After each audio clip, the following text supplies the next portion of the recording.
Oh, apa tu?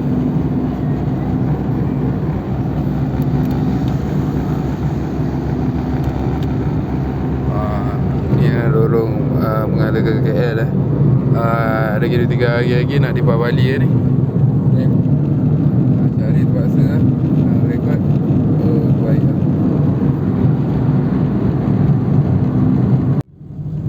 Ambil lap ambil lap. Nampak tu. Tengok view. Jalan mesti jam je. Kau tengok sebelah kiri kanan jam.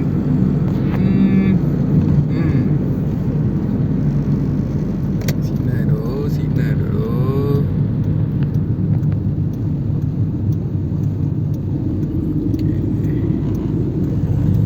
Tak bagi sinar, memang tak boleh masuk.